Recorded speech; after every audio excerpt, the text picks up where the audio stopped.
അങ്ങോട്ട് വീഡിയോ ഇറക്കുന്നതിൻ്റെ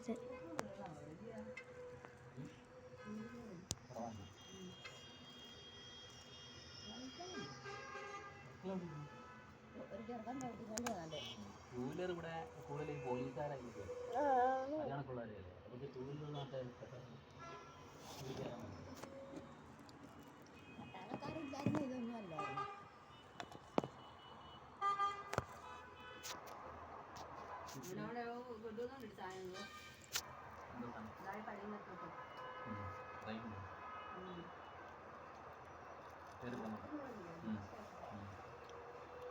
കയറി പോകുന്നുണ്ടോ?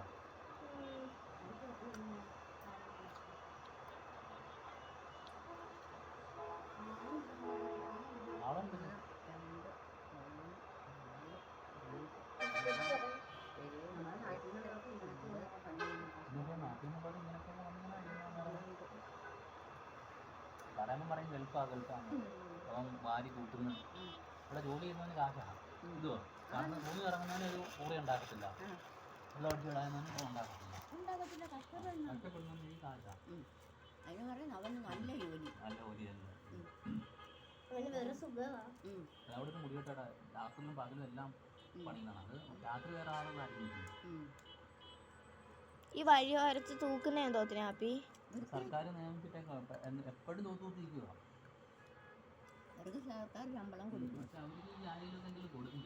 ചില്ലറ കൊടുക്കുന്ന കണ്ട്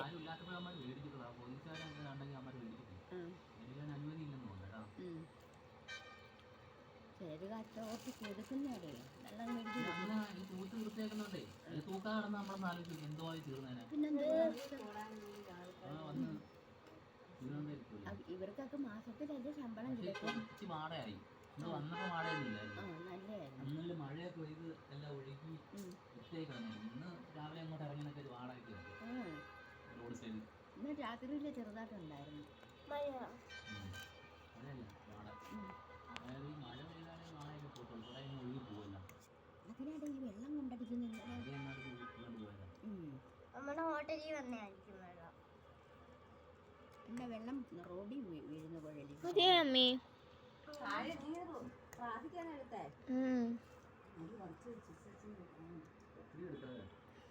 സൗദി അറേബ്യയിലെ ട്രാഫിക്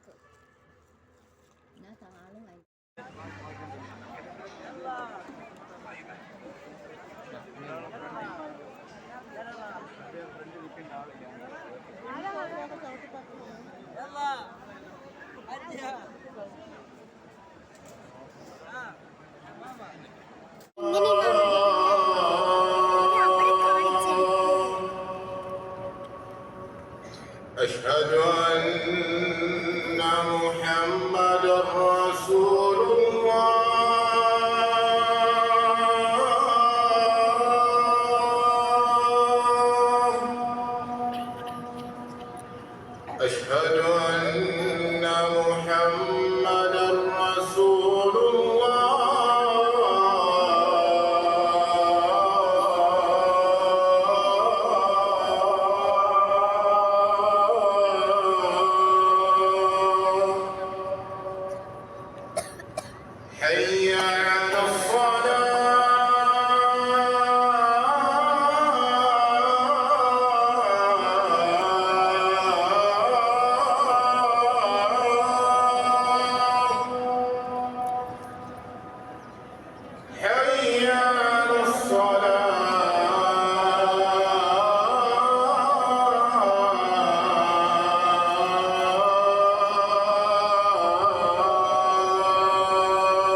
വിട്ടോ വിട്ടോ കിട്ടുന്ന ഫോൺ അടച്ച് എന്നെ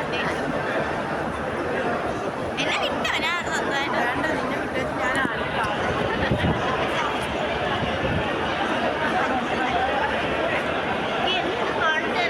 അതേപോലെ എനിക്ക് കാണുമോടി താത്താമാരുടെ ഞാൻ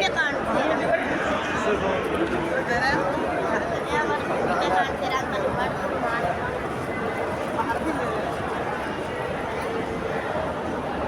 നിങ്ങളെല്ലാരും കാണിക്കണ്ട ഉമ്മ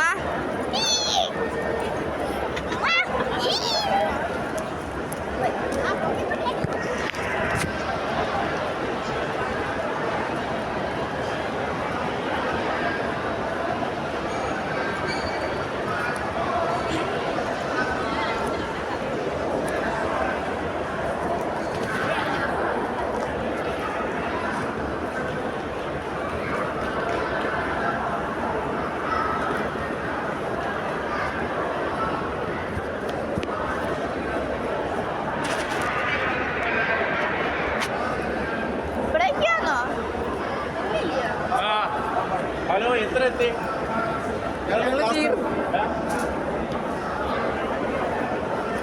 ആശുപത്രി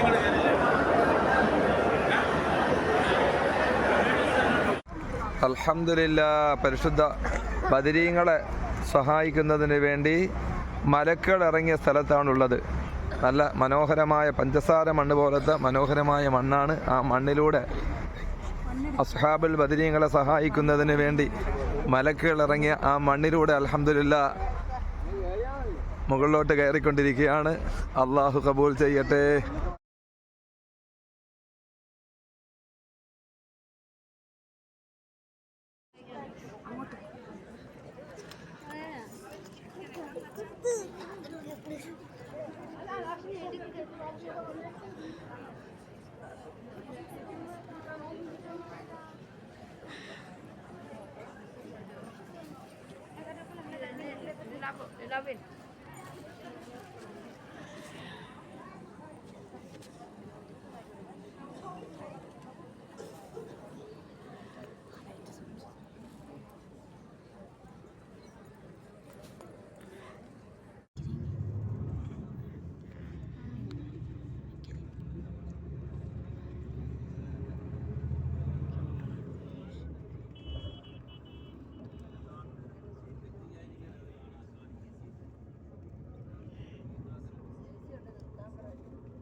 തായിഫിന്റെ ഒരു പ്രത്യേകത പറഞ്ഞ ഇവിടുത്തെ അന്തരീക്ഷം വിവിധതരം ഫ്രൂട്ട്സ് ഒക്കെ കിട്ടുന്ന സ്ഥലങ്ങളാണ്. അത് ഇതൊക്കെ സ്ഥലങ്ങൾ കണ്ട് ആസ്വദിക്കാൻ പറ്റിയ സ്ഥലമാണ് തായിഫ്. സാധാരണ നമ്മുടെ കേരളീയരായ നമ്മള് ഊട്ടി കൊടൈക്കനാലൊക്കെ പോകത്തില്ലേ എന്നതുപോലെ ഈ പ്രദേശവാസികളൊക്കെ അത്തരം യാത്രയ്ക്ക് വേണ്ടി ഉപയോഗിക്കുന്ന സ്ഥലമാണ് തായിഫ്. നല്ല അന്തരീക്ഷമാണ്.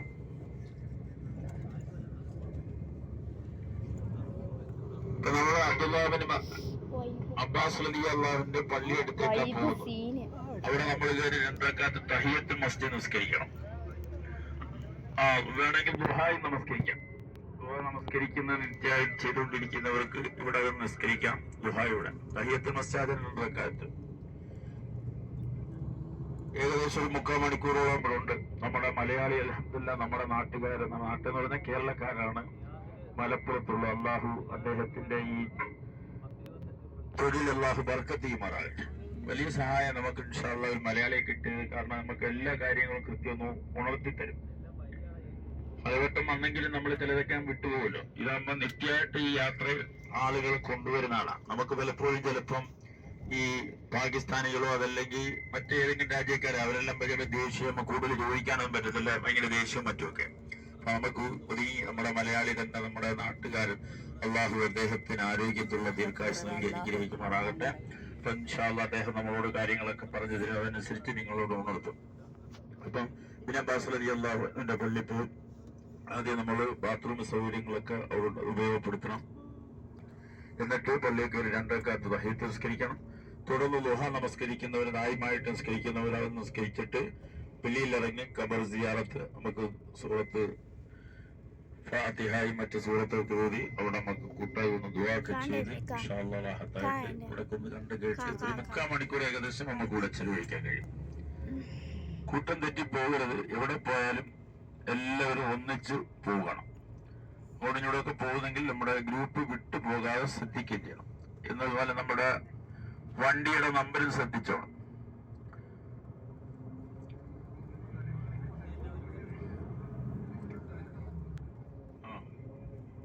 വേണമെങ്കിൽ ഒരു